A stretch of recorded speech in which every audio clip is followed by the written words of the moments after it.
मैं इस सेमिनार के योजकों का आभारी हुए। उन्होंने हिंदी से भी जापानीज करने का प्रावधान रखा है और उसके कारण यहाँ जो जापान से इतनी बड़ी संख्या में डेलीगेशन आया है उनको काफी सुविधा रहेगी।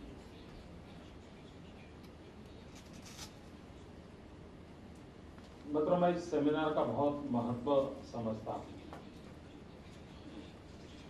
क्योंकि हाई स्पीड रेलवे ये विचार नया नहीं है। जैसा माथुर ने बताया, 1980 से हिंदुस्तान में इसकी चर्चा चल रही है, लेकिन अब कुछ सीरियस स्टेप इसने लिया है। इस सेमिनार के कारण सभी इंस्टीट्यूशंस को सेंसिटाइज करना,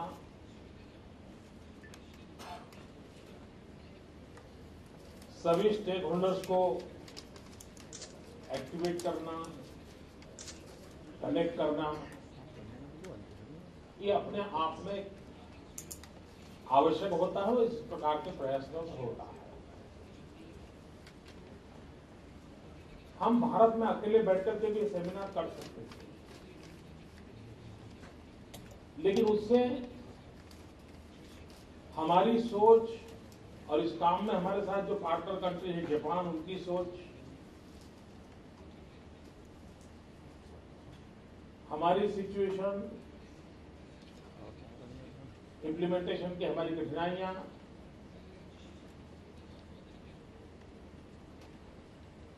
जापान का नो हाउ, उनका एक्सपीरियंस, इन सबको शेयर करने से हम एक अच्छा परफेक्ट मॉडल बना सकते हैं। जिन दिनों जापान ने हाई स्पीड रेलवे की शुरुआत की होगी, तब उनको खुद को ही सोच करके इसको इनिशिएटिव करना पड़ा होगा। लेकिन आज जब हम हाई स्पीड रेलवे की दिशा में जा रहे हैं, तब दुनिया के 15-20 प्रमुख देशों ने इस क्षेत्र में काम किया है। हर एक ने अपने अपने तरीके से सिस्टम को इवॉल्व किया है, टेक्नोलॉजी को इवॉल्व किया है, फाइनेंशियल मॉडल्स को बनाया है। तो हम इन सब का स्टडी कर करके उन सबसे बहुत कुछ सीख सकते हैं और उन सबके एक्सपीरियंस के बैकग्राउंड में हम अपना मॉडल विकसित कर सकते हैं जो बहुत सस्टेनेबल हो सकता है। मतलब भारत में गुजरात एक ऐसा प्रदेश है जिसका जापान के साथ सविशेष संबंध रहा है।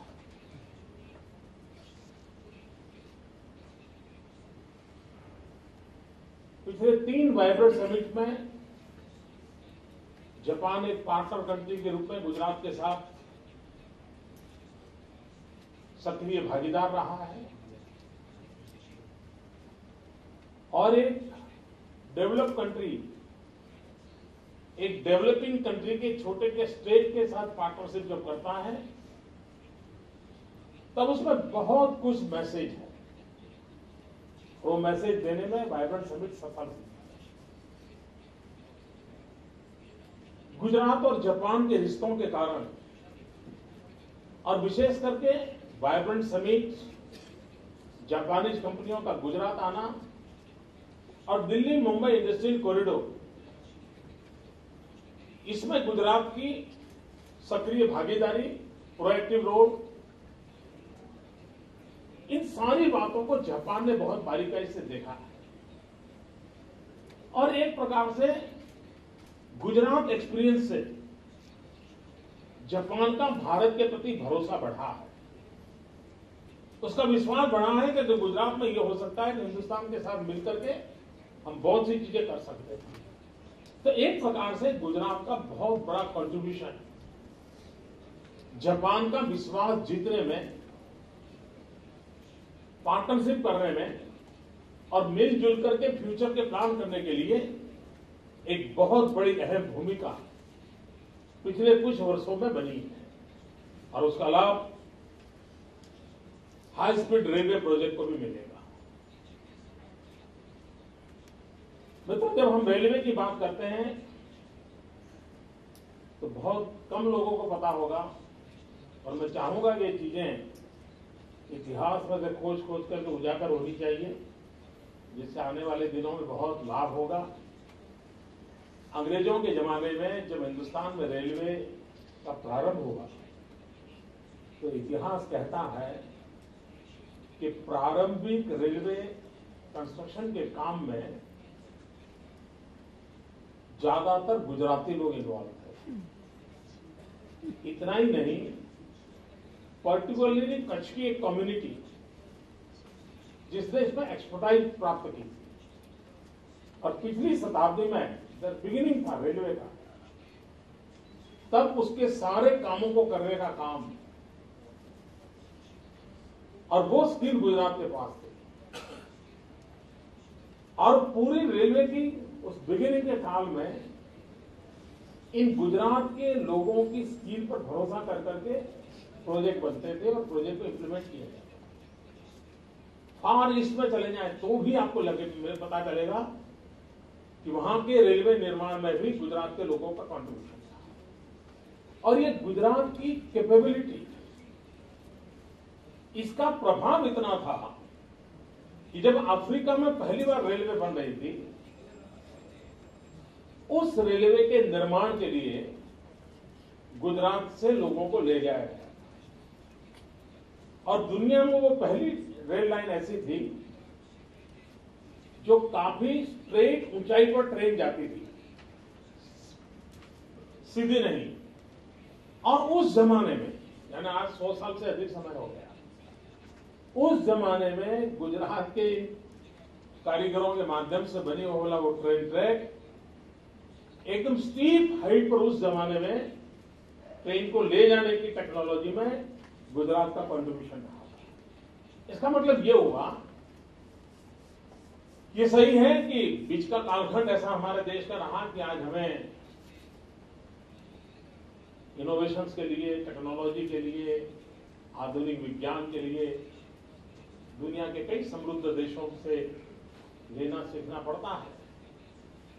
लेकिन एक कालखंड था कि हम भी बहुत पोटेंशियल थे। अगर हम इन चीजों को फिर से एक बार हम ध्यान दें तो हमारे डीएनए में तो वो चीजें पड़ी हैं। किसी ने अगर सही खाद पानी डाल दिया तो जरूर वो उर्वरा फिर से एक बार उजागर हो सकती है और देश की विकास यात्रा में हम बहुत बड़ा कंट्रीब्यूशन कर सकते हैं। दूसरी बात है भारत की रेलवे। ये बात सही है, जैसा माथुर जी ने कहा कि जो 6 प्रोजेक्ट आइडेंटिफाई किए गए हैं हाई स्पीड के, उसमें सबसे ज्यादा इकोनॉमिक की दृष्टि से फायदा कर कोई जगह दिखती है तो Ahmedabad, Mumbai, Pune high speed corridor दिखता है।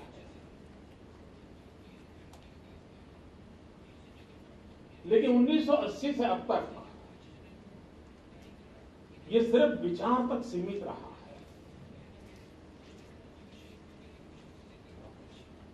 हम भली भांति जानते हैं कि पूरी रेलवे में सबसे ज्यादा इनकम देने वाला कोई एक रेलवे का विभाग है तो पश्चिम रेलवे, वेस्टर्न रेलवे है जो मैक्सिमम इनकम देता है। और वेस्टर्न रेलवे में भी अगर मैक्सिमम इनकम रेलवे को कहीं से मिलती है तो अहमदाबाद डिवीजन से मिलती है। इसका मतलब ये है कि गुजरात पहले से ही रेलवे को बहुत कंट्रीब्यूट कर रहा है और थ्रू रेलवे भारत सरकार को भी बहुत कंट्रीब्यूट कर रहा है। इसका मतलब ये हुआ कि ये जो एग्जिस्टेंट हमारी जो पोटेंशियल पड़ा है, हमारा जो सामर्थ्य पड़ा है, उस सामर्थ्य को महत्व देते हुए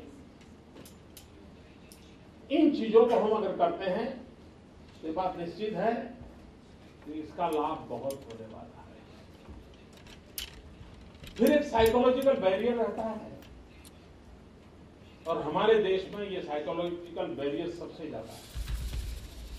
हमारे यहां किसी भी योजना का जन्म से पहले भ्रूण हत्या करने में हमारी मास्टरी है। योजना को गर्भ में ही मार देना, इतने एनजीओ निकल पड़ेंगे मैदान में, इतने वेस्टेड इंटरेस्ट ग्रुप निकल पड़ेंगे, ऐसी भांति भांति की खबरें निकलेगी, ऐसी भांति भांति की डिबेट होगी कि जो नीति निर्धारक है वो डर जाएंगे। उनको लगेगा अरे भाई इसका तो इकोनॉमिक ऐसा बनता है, इसका तो ये होता है, ये कैसे होगा। मैं मानता हूं ये सब होना बहुत डेमोक्रेसी में स्वाभाविक है, लेकिन इन सब पे रहते हुए नेतृत्व का सामर्थ्य उसमें है वो दूर का देखें और दूर का देख करके हिम्मत के साथ इनिशिएटिव लें और नई चीजों को प्रस्तावित करने की दिशा में प्रयास करें। और एक बार कहीं एक एक्सपीरियंस हो जाएगा तो फिर सीइंग इज बिलीविंग, फिर सब लोग लग जाएंगे। हाँ, मुझे याद है जब हमारे रेलवे में शुरू में शताब्दी ट्रेनें शुरू हुई थी, बहुत आलोचना होती थी। देखिए सामान्य पैसेंजर के लिए तो कोई व्यवस्था नहीं है, शताब्दी आज सब दूर शताब्दी की मांग हो रही है और लोअर मिडिल क्लास के लोग भी शताब्दी ट्रेन से जाना पसंद करते हैं। तो कभी न कभी हिम्मत के साथ अगर निर्णय करते हैं तो इस निर्णय का परिणाम होता है। जॉन एफ कैनेडी ने एक बड़ी मजेदार बात कही थी। उन्होंने कहा था कि वेल्थ नहीं है कि जो रास्ते बनाती है, ये रास्ते होते हैं जो वेल्थ क्रिएट करते हैं। इंफ्रास्ट्रक्चर की ताकत होती है। दुनिया का एक बहुत बड़ा उत्तम उदाहरण है जिसकी तरफ हम नजर करेंगे तो उदाहरण है साउथ कोरिया का। साउथ कोरिया हमारे बाद आजाद हुआ। साउथ कोरिया की इकोनॉमी हमसे कई गुना पीछे थी, लेकिन कुछ वर्ष पहले साउथ कोरिया ने हिम्मतपूर्वक एक डिसीजन लिया था। गरीबी थी, भूखमरी थी, बेरोजगारी थी, सब बुराइयां थी, लेकिन उस समय के उनके शासक ने एक डिसीजन लिया था कि साउथ कोरिया को नॉर्थ साउथ को जोड़ने वाला एक एक्सप्रेस हाईवे अमेरिका जैसा बना। और जब उन्होंने नॉर्थ साउथ एक्सप्रेस हाईवे बनाने की योजना बनाई साउथ कोरिया में, सारे साउथ कोरिया के नागरिकों ने उनके खिलाफ बहुत बड़ा आंदोलन। गरीब देश को एक बड़ा एक्सप्रेस हाईवे की क्या जरूरत है, इतने पैसे क्यों लगाए जाते हैं, लोगों को भी भूखे मर रहे, खाना नहीं मिल रहा, ये क्या कर रहे हो। काफी उस समय के अध्ययन किया जाए, किताबें भी लिखी गई, लेकिन उस समय के शासकों में दम था, उन्होंने फैसला किया नहीं करना है। मित्रों, आज साउथ कोरिया विश्व के समृद्ध देशों की बराबरी आकर के बैठ गया है और आज जब उसका एनालिसिस होता है, इस बात की चर्चा होती है अगर वो एक्सप्रेस हाईवे न बना होता तो शायद साउथ कोरिया की सोच न बदलती और उसने फिर विकास के लिए नई सोच का निर्माण किया।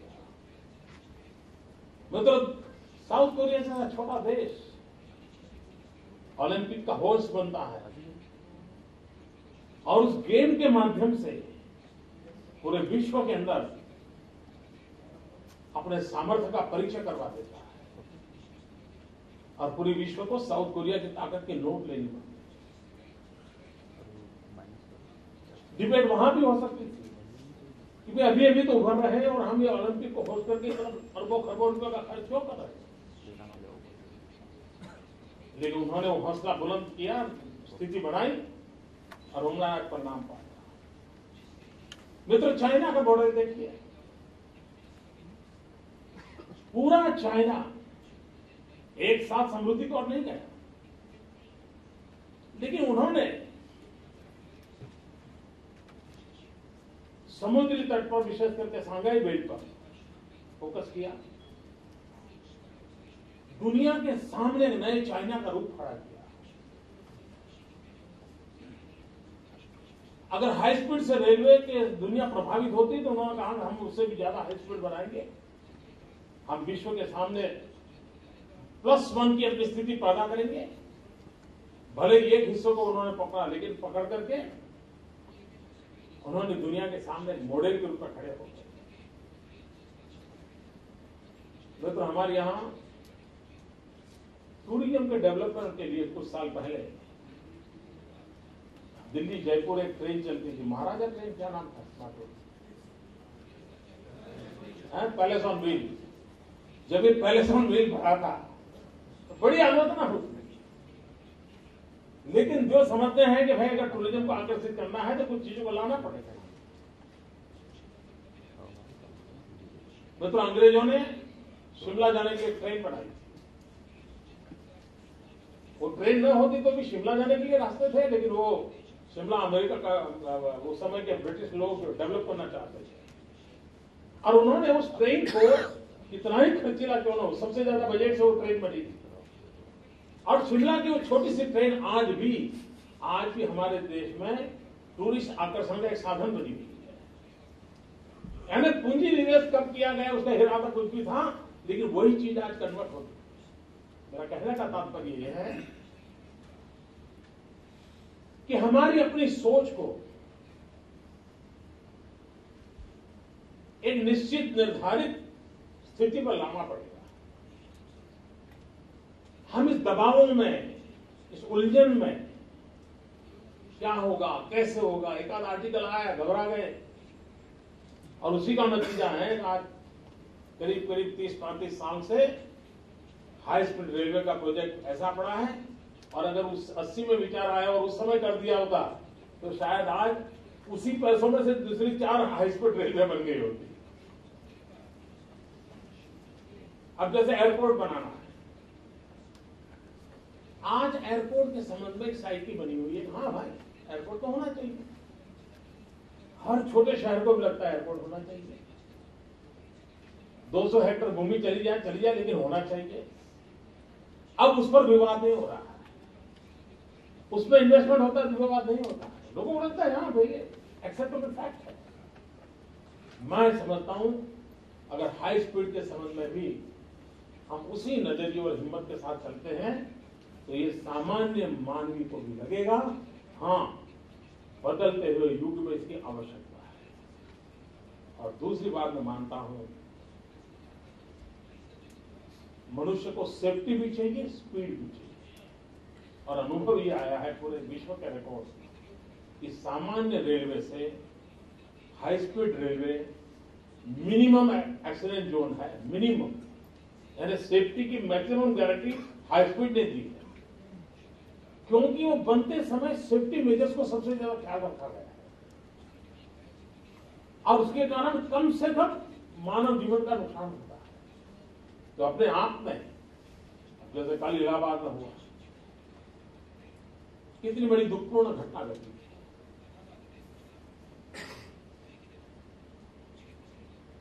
लेकिन एक बात सही है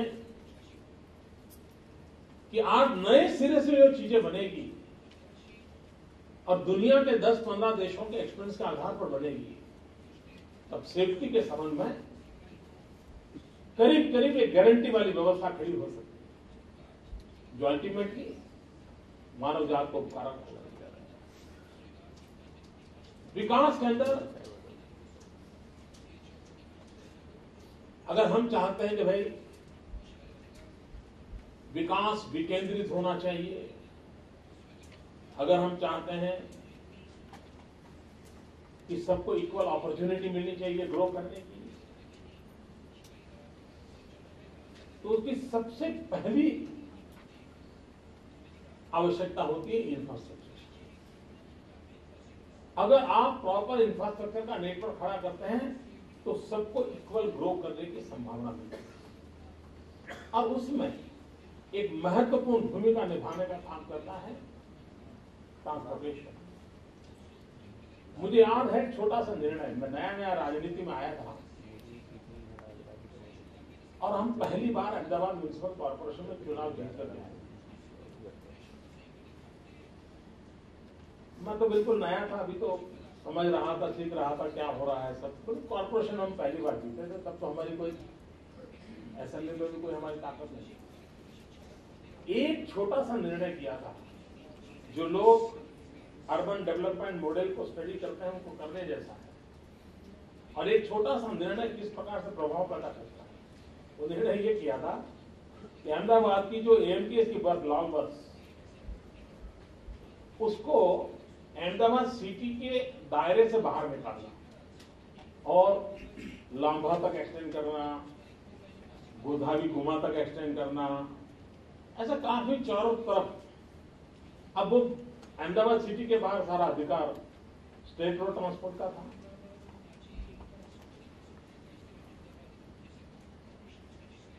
गुजरात सरकार की परमिशन के बिना होना नहीं था, लेकिन अच्छा हुआ कि इस समय एक मिलीजुली सरकार बनी थी, चिमन भाई और भारतीय जनता पार्टी, बीजेपी भी मिली से मिली, तो निर्णय में सफलता हुई। उसका परिणाम ये आया, जो डेवलपमेंट का पूरा पैसा अहमदाबाद सिटी पर आ रहा था, जस्ट बिकॉज ऑफ एएमटीएस की सर्विस, अहमदाबाद के आउटस्कर्ट्स में गोरा, गुमा, अम्बी, भोपाल डेवलप होने लग गया, लांबा का इलाका डेवलप होगा, किशनपुर का डेवलप होने लगा, चांदखेड़ा का डेवलप होने लगा। यानी अहमदाबाद के ऊपर आने वाला प्रेशर डिसेंट्रलाइज होने लगा। क्यों? Just they got transportation.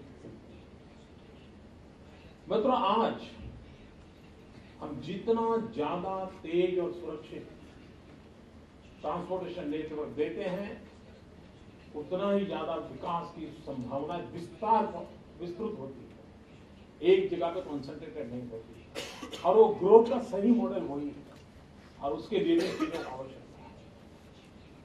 ये बात भी सही है, एक ही प्रकार के संसाधनों से काम नहीं चलेगा, और इसलिए ट्रांसपोर्टेशन को भी एक होलिस्टिक व्यू देने की आवश्यकता मुझे लगती है, और समय की मांग है कि जल, थल और नभ, जमीन पे चलने वाली यातायात हो, चाहे रोड हो, रेल हो, पानी में होने वाला यातायात हो या हवाई यातायात हो, जल, थल, नभ, सभी ट्रांसपोर्टेशन सिस्टम को अंडर वन अम्ब्रेला हमें कभी न कभी लाना होगा, और एक दूसरे को हमने पूरक होना होगा। अगर हम एक दूसरे के साथ पूरक होते हैं, अब जैसे हम भारत के लोग भाग्यवान हैं कि पूरा साउथ हमारा समुद्री तरफ से जुड़ा हुआ है। अगर हम जल प्रवाहन को उपयोग करके ट्रांसपोर्टेशन सिस्टम का मैक्सिमम उपयोग करते हुए उधर कोलकाता से निकल हम मुंद्रा तक एक व्यवस्था को अगर हम विकसित करते हैं, तो हम जरूर एक नए क्षेत्र में टेक्नोलॉजी को ला सकते हैं।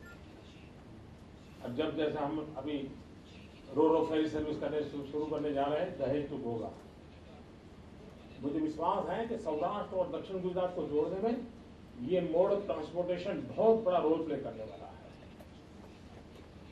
तो हम ये मल्टीपल व्यवस्थाओं को कैसे उपयोग में लाएं, और इसलिए गुजरात में माता प्रोजेक्ट को multi modal affordable transport system का एक मॉडल माता प्रोजेक्ट करके हमें इवॉल्व कर रहे हैं। इसके साथ मैं कभी सोचता हूं कि दुनिया का लॉन्गेस्ट नर्मदा कैनाल नेटवर्क है हमारे पास।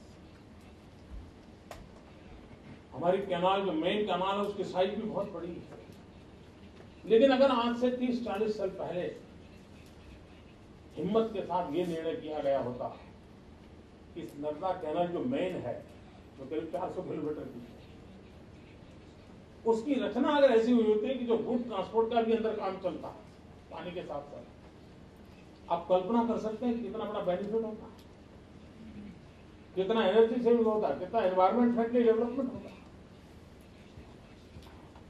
लेकिन वो ऐसे बनी हुई है, और कई जगह पे इतने बैरेजेस है कि अब नीचे से भी कुछ ले जाना मुश्किल है। खैर, अब मैं किसी की आलोचना करने नहीं आया हूं यहाँ। उस समय के जो हालात होंगे, अगर मैं भी होता तो शायद तो उससे जो अलग कर पाता, ऐसा मैं नहीं कहता, इसमें आलोचना नहीं करता, लेकिन भविष्य के लिए मैं भी सोचता हूं जैसे मेरे मन में विचार आता है, मैं नहीं जानता हूँ वो कर पाऊंगा नहीं कर पाऊंगा, कितने कानूनी प्रॉब्लम होंगे वो मैं नहीं जानता, लेकिन हमारी दमनगंगा है वापी के पास, भरपूर पानी है उस नदी में, समुद्र में पानी जाता है और नेचुरल ग्रेविटी से वो पानी अहमदाबाद साबरमती तक आ सकता है। अगर मान लीजिए हम दमनगंगा से लेकर के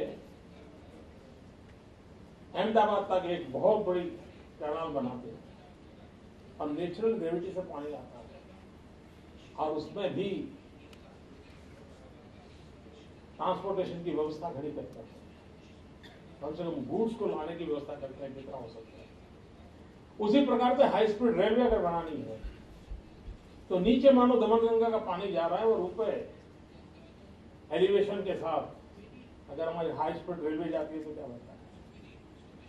मित्रों, हम अगर एक विजन के साथ चीजों को जोड़ करके उतने ही रुपये लगा करके हम कितनी व्यवस्थाओं को विकसित कर सकते हैं। और मुझे बीआरटीएस के बाद मेरा एक्सपीरियंस ये कहता है कि अगर हमारी संकल्प शक्ति हो, विजन हो, साउंड टेक्नोलॉजिकल सिस्टम हो, नो हाउ हो, तो आप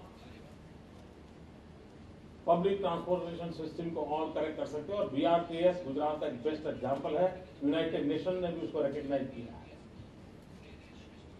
अब हम मेट्रो की ओर जा रहे हैं, लेकिन मेट्रो में भी हम विद इन सिटी तक रहने के बजाय हम गांधीनगर के साथ जोड़ना चाहते हैं, हम धौलेरा के साथ जोड़ना चाहते हैं और उसकी स्पीड के संबंध में भी हम हाई स्पीड के नेटवर्क के साथ उसको जोड़ना चाहते हैं। न तो सिर्फ मुंबई अहमदाबाद पुणे कॉरिडोर नहीं, हम ट्विन सिटी कंसेप्ट को विकसित करना चाहते हैं राज्य में।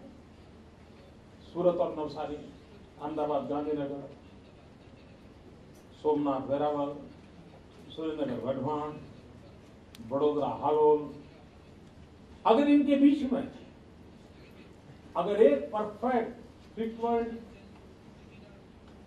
और स्पीडी ट्रांसपोर्टेशन सिस्टम बनती है तो नेचुरली एक ट्विन सिटी डेवलप होने ही होने।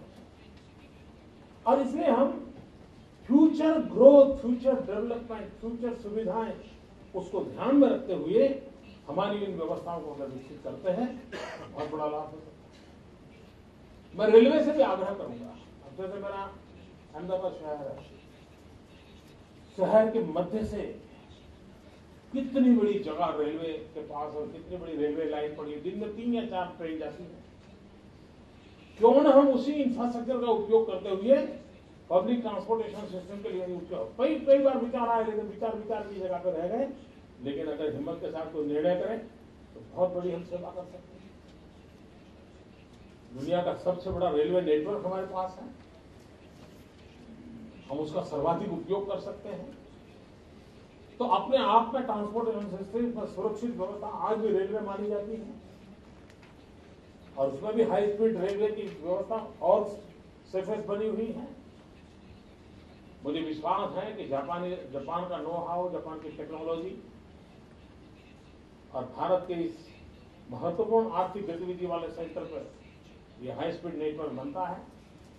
और हमने हमेशा कहा है, गुजरात तो वैसे भी पायनियर रहा है। गुजरात ही है जिसने प्राइवेट रेलवे की शुरुआत की,